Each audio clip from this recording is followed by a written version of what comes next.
Hi, my students. I'm Ellie at English Fun Zone, and today we're going to be talking about grammar. So let's get started. The reason I don't like online quizzes is because they usually center in on one grammar point, and they don't say, while this is grammatically correct, we're trying to use this tense. And I can naturally say, if it snows this weekend, we can go skiing. I'm making a suggestion. We can do this. This is a possibility. So grammatically, the sentence is okay. And the three sentences I gave you were also all grammatically correct. Yes, I'm an evil teacher. But let's break it down and I can explain to you what the differences are. If it snows this weekend, we could go skiing near Lake Tahoe. We use could here because we're talking about a possibility. We could go. If this happens, we could do this. It's a possibility. If it snows this weekend, we can go. Right? We can do it. There's no doubt. There's no doubt whatsoever. We can do it. We have the money, we have a car, we have the equipment, we can do it. We use could to talk about a possible choice and can because we're talking about the ability to do it. We are able to do it. If it snows this weekend, we will go skiing near Lake Tahoe. Here, we're talking about the future tense. We will go. That's a future tense, something we will do in the future. If it snows this weekend, we should go. Anytime that you use the word should, it's making a suggestion. We should do this. You should brush your teeth. You should go outside. You should practice your English every day. So what's the right answer? Here's a hint. This is something that you and your friends are going to do if it snows. Did you hear something you're going to do? Going to and will are the same thing, but there is a difference between going to and will. Going to means you know when you're going, you know what time you're going, and it's definite. No doubt it's going to happen in the future. And it's something you have all the information for. You have the ticket, you have the car, you have the money, you have everything you need. So you are going to do it.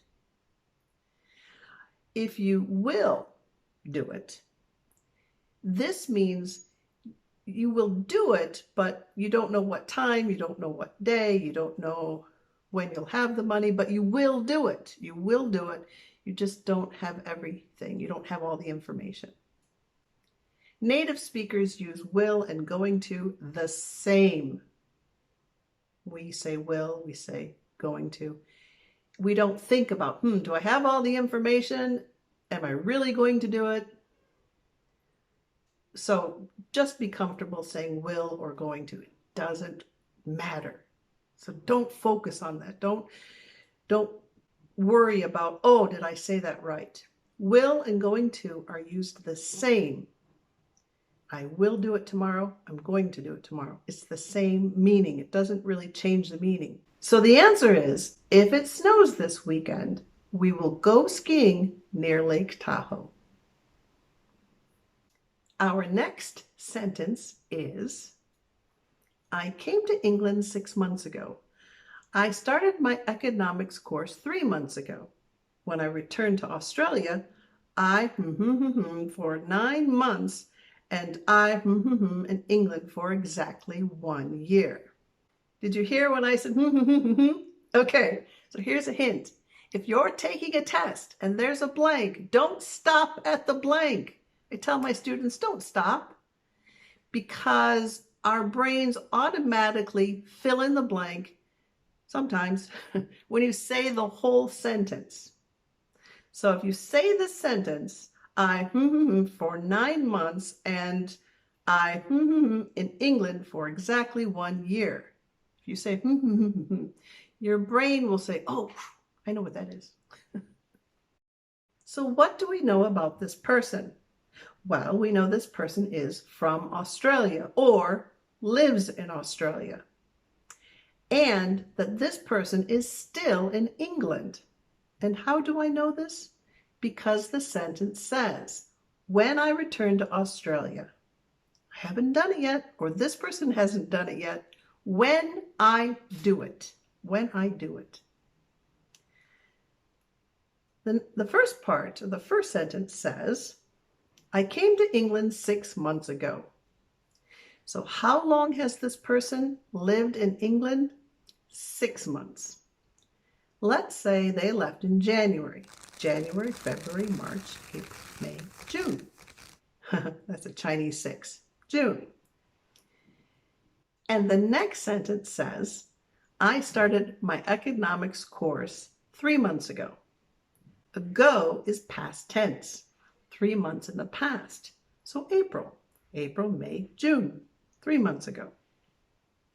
Okay, so they left in January, has been there since June, started a course in April, and it says lived in England exactly 1 year when they return.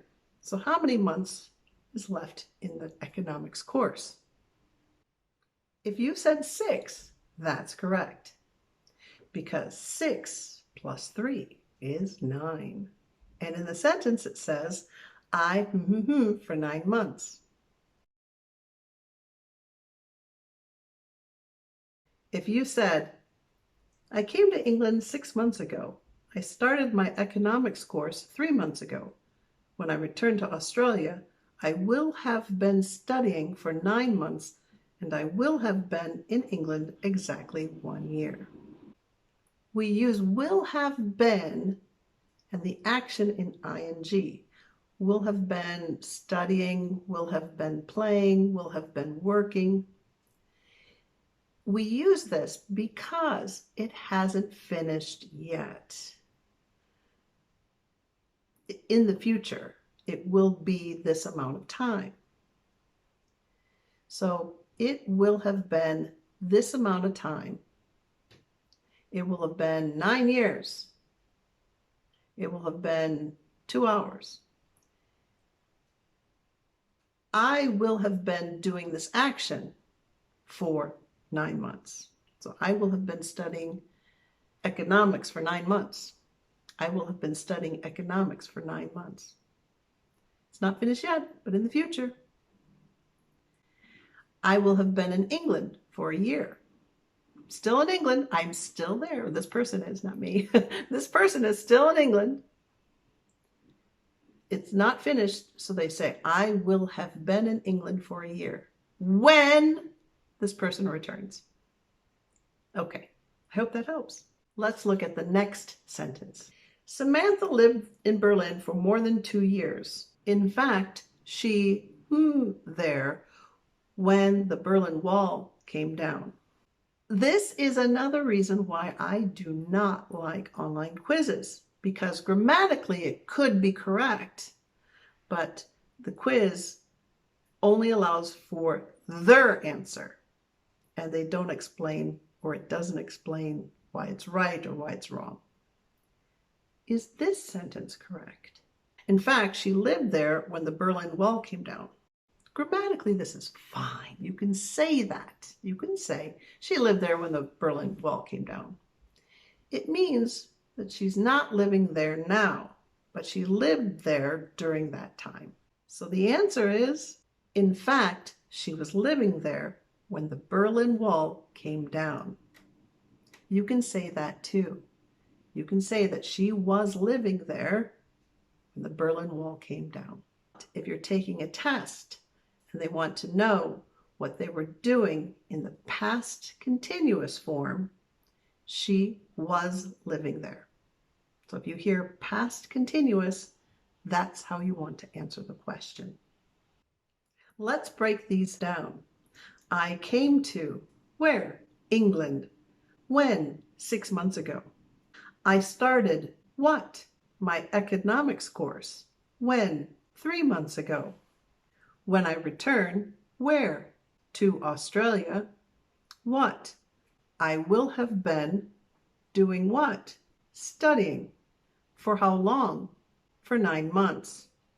And I will have been where? In England. How long? For exactly 1 year. Who? Sam. What did he do? Arrived. Where? In San Diego. When? A week ago. Samantha. What did she do? Lived. Where? In Berlin. For how long? For more than 2 years. In fact, she, what? Was living there. When? When the Berlin Wall came down. All right, my students, this one is for you to think about. Until next time, what is the right answer? The Maya established a very advanced civilization in the jungles of the Yucatan. However, their culture, by the time Europeans first arrived in the New World. Remember, think of who, what, why, where, when, and sometimes how. Now see if you can find the word groupings for number 10, and I'll talk about that next week. Okay, my students, that's it for today. Remember that when I explain grammar, I try to show you where the words are connecting together and give you the why, and I hope I've explained these sentences well. And if you would like some sentences corrected, send them to askely@englishfunzone.com. Thank you so much for watching. So until next time, keep practicing. Bye.